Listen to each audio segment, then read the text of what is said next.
Venezuela மீது ராணுவ நடவடிக்கை எடுக்கப்பட்டது அமெரிக்காவை ஆபத்தில் ஆழ்த்தும் என அமெரிக்க முன்னாள் துணை அதிபர் கமலா ஹாரிஸ் கூறியுள்ளார். சுயேச்சை எம்பி பெர்னி சாண்டர்ஸும் ட்ரம்புக்கு எதிர்ப்பு தெரிவித்துள்ளார்.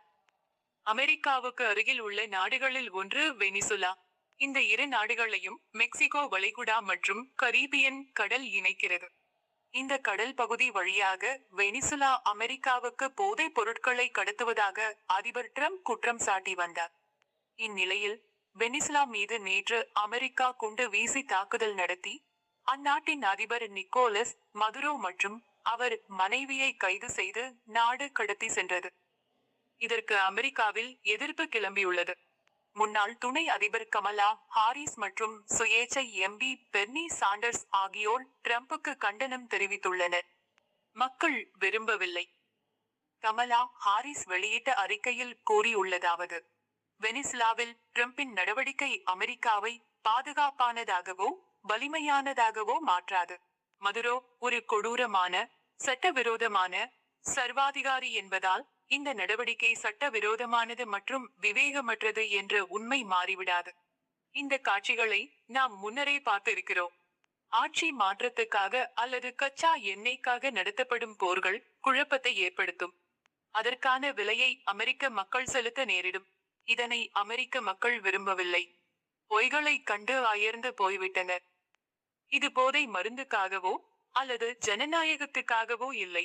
இது கச்சா எண்ணெய்க்காகவும் இந்த பிராந்தியத்தில் வலிமையானவராக காட்டிக்கொள்ள ட்ரம்ப் விரும்புவதாலும் நடக்கிறது.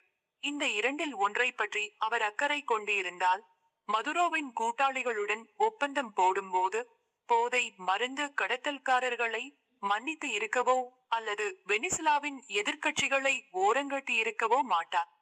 ட்ரம்பின் நடவடிக்கை அமெரிக்க படைகளை ஆபத்தில் ஆழ்த்துகிறது.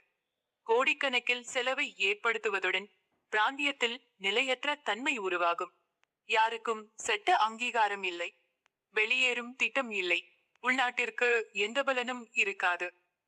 அமெரிக்காவிற்கு உழைக்கும் குடும்பங்களுக்கான செலவுகளை குறைப்பது, சட்டத்தின் ஆட்சியை நிலைநாட்டுவது, கூட்டணிகளை வலுப்படுத்துவது மற்றும் அமெரிக்கா மக்களை முதன்மைப்படுத்துவது ஆகியவற்றை தங்கள் முன்னுரிமைகளாக கொண்ட தலைவரே தற்போது தேவைப்படுகிறார். இவ்வாறு அந்த அறிக்கையில் கூறியுள்ளார். தீர்மானம் வேண்டும். ஜனநாயக கட்சிக்கு நெருக்கமானவரும் அமெரிக்க பார்லிமெண்டில் நீண்ட காலமாக எம்பியாக இருக்கும் பெர்னி சாண்டர்ஸ் வெளியிட்ட அறிக்கையில் கூறியுள்ளதாவது: போர் அதிகார தீர்மானத்தை உடனடியாக பார்லிமெண்ட் நிறைவேற்ற வேண்டும். அரசியலமைப்பு மற்றும் சட்டத்தின் ஆட்சியின் மீதான தனது அவமதிப்பை ட்ரம்ப் மீண்டும் ஒரு முறை காட்டியுள்ளார். மதுரோ போன்ற ஊழல் நிறைந்த மற்றும் கொடூரமான சர்வாதிகாரிக்கு எதிராக இந்த நாட்டை ஒரு தலைபட்சமாக போருக்கு அழைத்து செல்லும் உரிமை அமெரிக்க அதிபருக்கு இல்லை. வெனிசுலாவை ஆட்சி செய்ய அமெரிக்காவுக்கு உரிமை கிடையாது.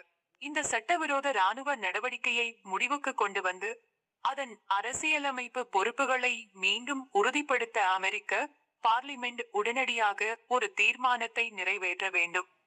வெனிசுலா மீதான ட்ரம்பின் தாக்குதல் அமெரிக்காவுக்கும் உலகத்தின் பாதுகாப்பிற்கும் குந்தகம் ஏற்படுத்தும். சர்வதேச சட்டத்தின் இந்த வெட்கக்கேடான மீறல் பூமியில் உள்ள ஒவ்வொரு நாட்டிற்கும் தங்கள் விரும்பும் வளங்களை கைப்பற்றவோ அல்லது அரசுகளை மாற்றவோ பச்சை கொடி காட்டுகிறது.